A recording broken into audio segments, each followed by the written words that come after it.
University academy में आप सबका स्वागत है। जैसा कि आपने मेरे 2 वीडियोस देखे हैं जिसमें मैंने आपको जो सब्जेक्ट है कंप्यूटर ऑर्गेनाइजेशन एंड आर्किटेक्चर उसको इंट्रोड्यूस कराया।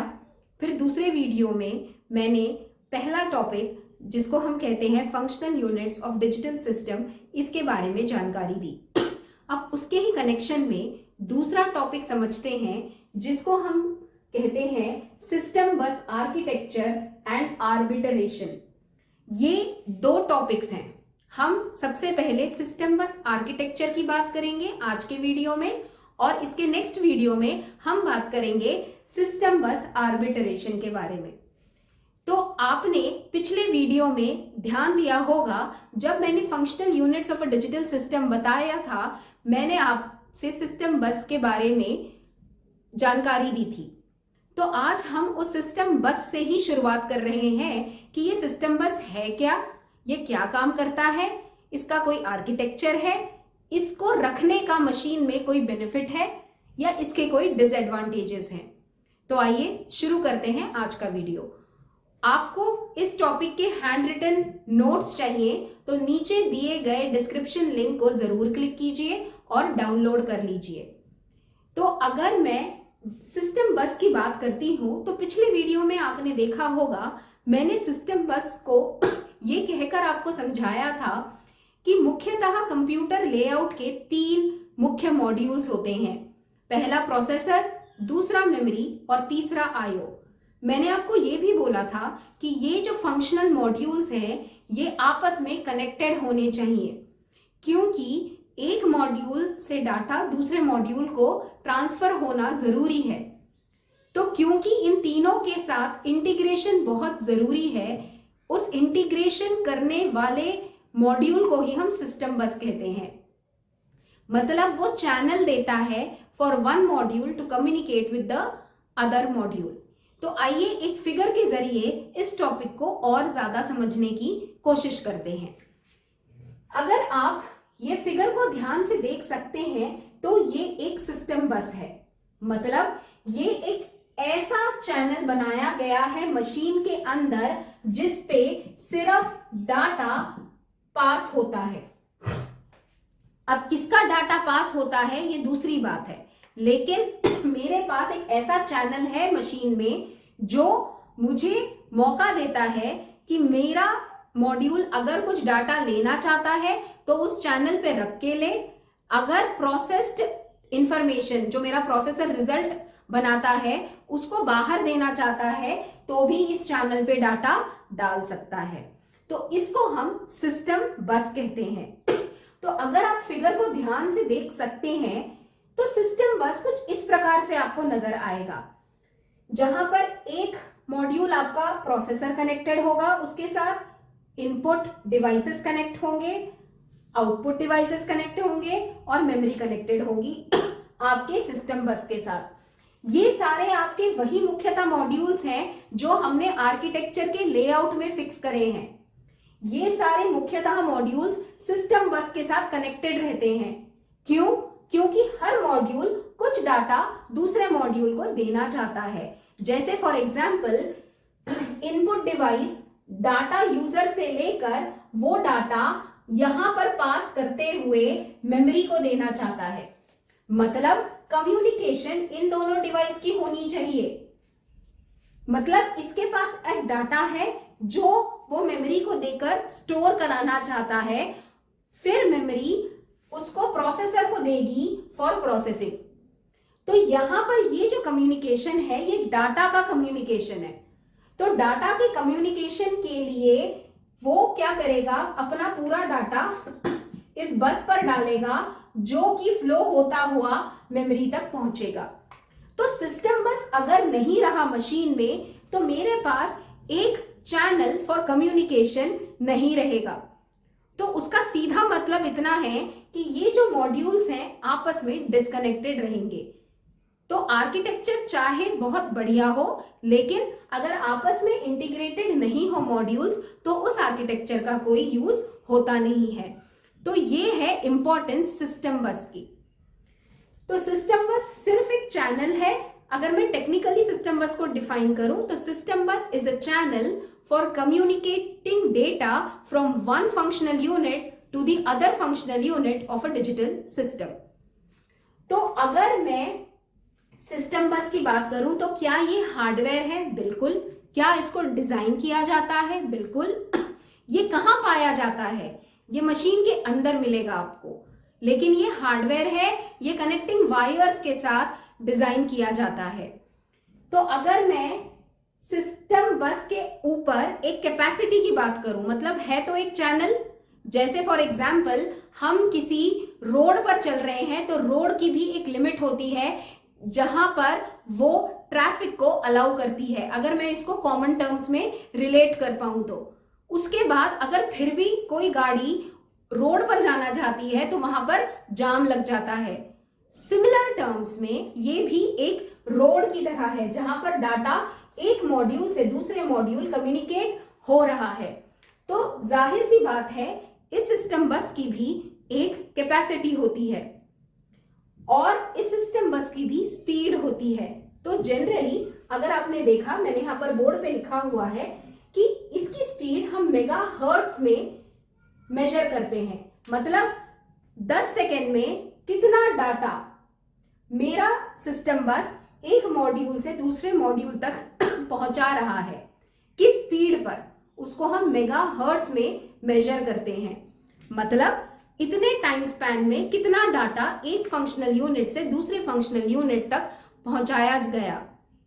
और अगर मुझे कैपेसिटी की बात करनी है तो हम इसको जनरली बाइट्स पर सेकेंड और मेगाबिट्स पर सेकेंड में मेजर करते हैं। उसका मतलब ये है कि कितना डाटा एक बारी में एक बस इस मॉड्यूल से दूसरे मॉड्यूल तक लेकर जा सकता है, उसकी कैपेसिटी, उसको हम एमबीपीएस या बीपीएस में मेजर करते हैं।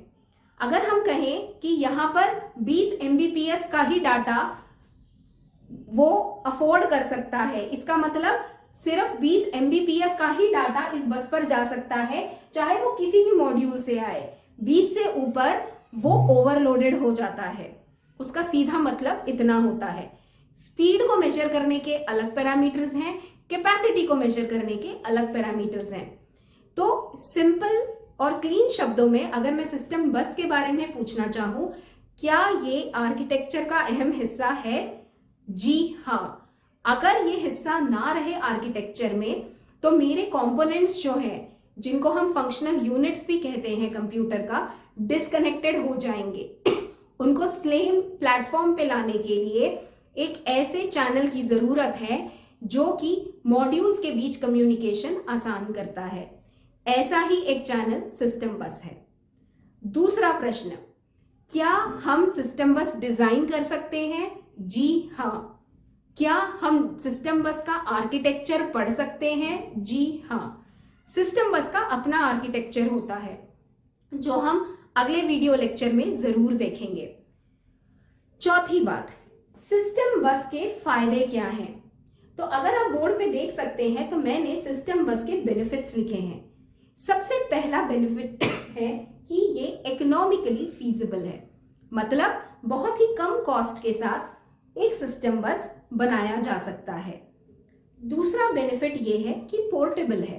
पोर्टेबल का मतलब मैं कोई भी डिवाइस यहां से इस बस के साथ डिस्कनेक्ट कर सकती हूँ, कहीं पर भी उसको ऐड कर सकती हूँ, कहीं पर भी बस को डिस्कनेक्ट कर सकती हूँ और दूसरे बस के साथ कनेक्ट कर सकती हूँ। तो इसका मतलब ये है कि यहाँ पर एडिशन और deletion of devices is very easy in a system बस। लेकिन बेनिफिट्स के साथ इसके थोड़े डिसएडवांटेजेस भी आते हैं। इसका मुख्यतः डिसएडवांटेज ये है कि अगर सिस्टम बस पर इनपुट और आउटपुट डिवाइस ज्यादा कनेक्ट हुए हैं तो सिस्टम बस की स्पीड बहुत स्लो रहेगी। उसके पीछे रीजन ये है कि आगे आप जैसे जैसे आर्किटेक्चर पढ़ोगे, हम एक एक मॉड्यूल को अच्छे से पढ़ेंगे जिसमें प्रोसेसर होगा, मेमोरी होगी और इनपुट आउटपुट भी। तो जब हम इनपुट आउटपुट यूनिट के बारे में जानेंगे, आपको ज्यादा जानकारी मिलेगी कि इनपुट आउटपुट यूनिट अपने आप में बहुत स्लो होते हैं। तो अगर ऐसा स्लो मॉड्यूल मेरे बस के साथ कनेक्ट हुआ है तो मेरे सिस्टम बस की स्पीड कम हो जाएगी, और अगर ज्यादा मात्रा में इनपुट डिवाइसेस या आउटपुट डिवाइस कनेक्ट हुए हैं तो जाहिर सी बात है कि मेरे सिस्टम बस की स्पीड कम हो जाएगी। तो यहां पर ये इसका डिसएडवांटेज है। तो इसको हम कैसे दूर कर सकते हैं ये हम सीखेंगे जब हम इनपुट आउटपुट यूनिट के बारे में बात करेंगे। तो ये आपका सिस्टम बस है। सिस्टम बस बहुत ही अहम मॉड्यूल है आर्किटेक्चर का, या फिर मैं उसको एक कनेक्टिंग कॉर्ड कहती हूं बिटवीन द फंक्शनल यूनिट्स। अब अगर मैं आप सबको कुछ देर के लिए मदरबोर्ड के बारे में बताना चाहूंगी। आप सब ने हमेशा मशीन को खोला होगा और आपको एक बोर्ड नजर आया होगा कंप्यूटर के अंदर जहां पर सारे इलेक्ट्रॉनिक सर्किट्स बनाए गए हैं। अगर आपने नहीं देखा तो प्लीज अपने कैबिनेट को खोलिए और उसके अंदर मदरबोर्ड को जरूर देखिएगा। एक बड़ा बोर्ड होता है जिसपे आपके सारे हार्डवेयर कंपोनेंट्स लगाए जाते हैं जिनकी हम बात कर रहे हैं।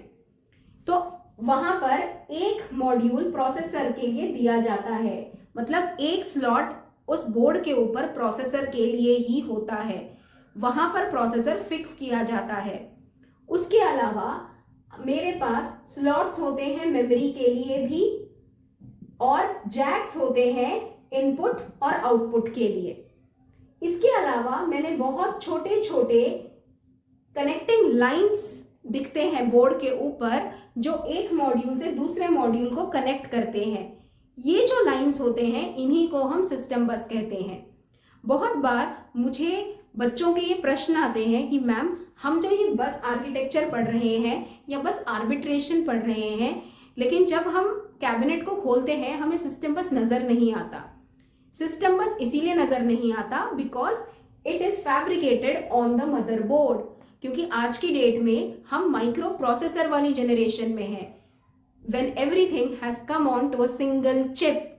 तो अगर मैं सिस्टम बस की भी बात करती हूँ तो सिस्टम बस वो है जो कनेक्टिंग लाइंस होते हैं मदरबोर्ड के, जो आपको दिखे जाते हैं मदरबोर्ड के ऊपर, वो होता है सिस्टम बस जो एक मॉड्यूल को दूसरे मॉड्यूल के साथ कनेक्ट करता है।